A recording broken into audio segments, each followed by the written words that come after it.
Thank you. Do you mind elaborating on the SMDC third quarter results? I just give you an overall, no? And then maybe you can ask later on, no? As you can see in the slide, the recognized revenue of SMDC for the 9 months ended increased by how many percent is that? 43%, no? Then if you look at the bottom line, the net income, it increased by 6%, no?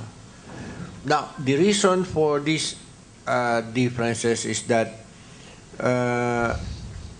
consciously the board of directors of SMDC decided to be conservative this year by providing for future growth. When I say that is, if you know SMDC, they have moved their office, no, from one e-com to two e-com. Because in one e-com, 6 ka na sila, no? And for the growth, their growth, they moved to the two e-com, bigger place. Bigger place, there are additional rental income, there are moving costs, etc., and expense. No? On top of that, the board of directors also consciously approved to provide additional provision for doubtful accounts in preparation for the future.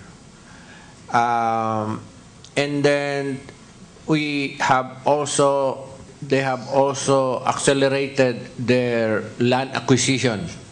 And acquisition, if you see, they can give you the details of the land acquisition. And the expenses related to that land acquisition is also booked as expense. Without those extraordinary expenses for the planning of growth of the future, net income would have been increased by also a double digit of almost 20%. No? But we are preparing what we are today for the future, and I think the decision was, let's provide now. No? In addition to what Mr. Shaw said, I think for those of you who are following the real estate industry, you're also aware that net income recognition is a timing issue. So there are projects that were launched late last year that still do not have income that we can consider recognized, no, for statutory or for statutory recognition, because we are not allowed, well, we cannot book any income unless there's a percentage of completion. I will give you a perfect example. Shell residences in Mall of Asia, we have already sold from December to this day close to 80% of the entire project. But our construction is only probably, it's still less than 5%. So we do not recognize income until we've hit 5 to 6%. So you would see the income coming in later in the year or early next year. So that's just a timing difference. Okay. Any more? Yes? Yeah, just a follow-up. How much was the provisioning for the doubtful accounts for SMC, at least for the third quarter? And in terms of the aging of your receivables, how do you define the, let's say, a bad account, 90 days? Yes, aging of receivables, if we look at those that are above 90 days, we are in a single-digit status right now. Yes, we would like to take it at a much conservative stance of maybe 60%. No? That gives us around a little buffer. But yes, at 90%, we are single-digit insofar as receivables or aging is concerned. And for doubtful account, I think this year SGV requested a provisioning of over 300 million for our doubtful accounts. Yes, follow up. Yes. Follow up just on the project launches, given the provisioning, and you're taking a conservative outlook. I'm sorry, I didn't catch the first part of your question. I think Mr. Shaw mentioned that you wanted to take a conservative approach to the property business. So, in terms of project launches, are you still continuing, or have you pulled back some of the planned project? Well, actually, project launches also are to be dovetailed with inventory level. So we are balancing our inventory level from previous launches to the current launches. As you have seen, we have yet to launch any new projects this year, but our sales have been growing year on year by over 50%. So we are managing that, and when the time is ripe, we will come out with new projects. But for the moment, we're quite okay with our inventory. Your pre-sales. I think what I mean is, for instance, in the case of SMDC, right now they have how many projects right now? So 19? we have like 14, 15 ongoing. 14 ongoing. 14 ongoing. Okay. Next year they will launch some additional, I don't know how.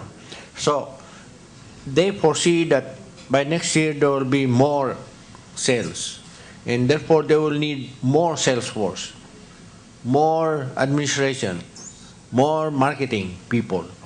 And you cannot just hire these people today and then tomorrow you fill them. No?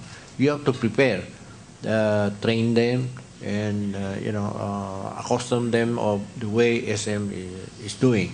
So they are expanding. They are preparing all this infrastructure for the expected increase in sales for the following years. No? And this sales, if you will not be conservative, you can defer this cost, no? Because your argument will be this cost is really related to the future sales, no? But no, we say no. We take the bite of these expenses now. No? That's what I mean. That's what I mean. Good morning. I'd like to ask the pre-sales figure of SM Development for the 9 months.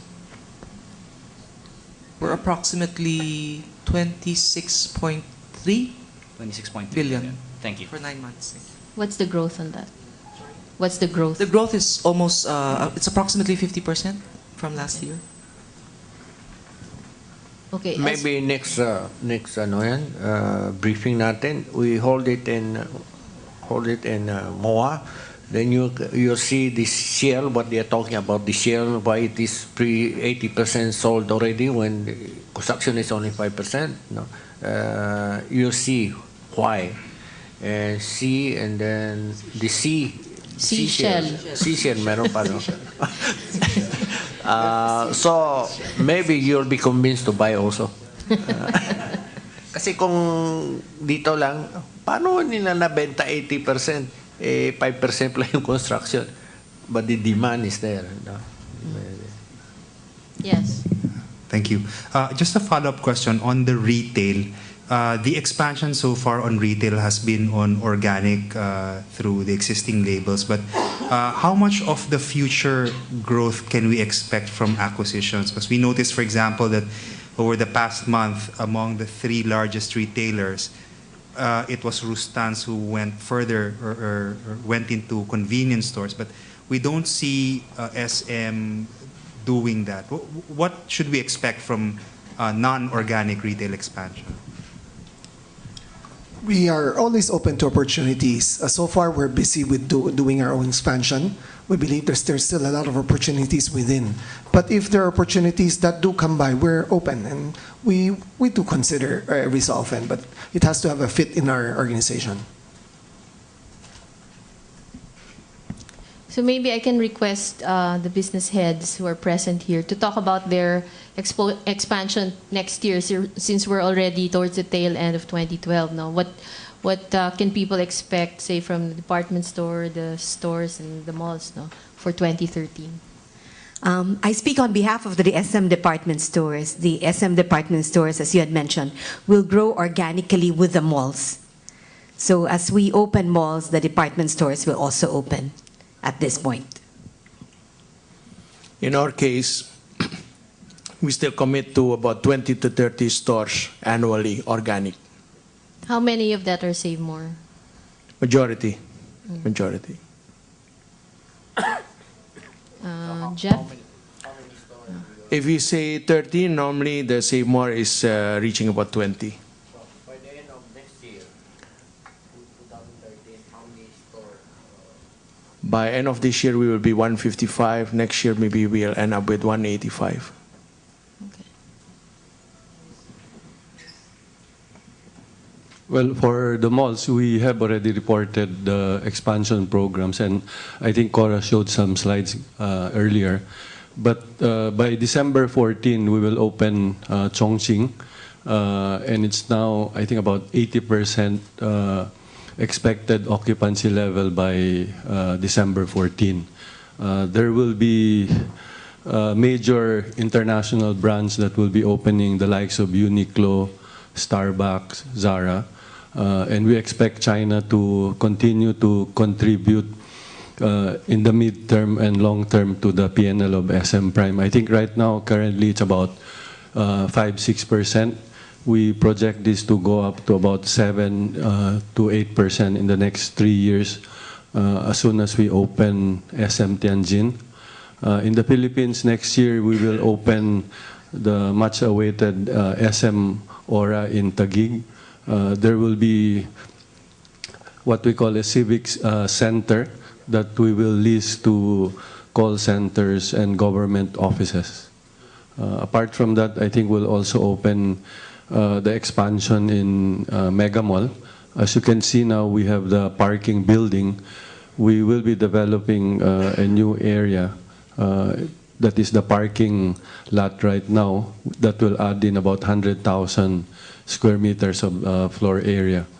For 2014, we will open Tianjin, and I think here we will open Sucat, Urdaneta, plus 2 more provincial branches. So Jeff, Mega Mall will be your largest mall by next year? By end of next year, yes. Okay. So North EDSA will be dislodged as the biggest mall in Philippines for SM. What would be the total GFA by then for Mega Mall? Should be about maybe 550, almost as big as Tianjin. Yeah. Wow.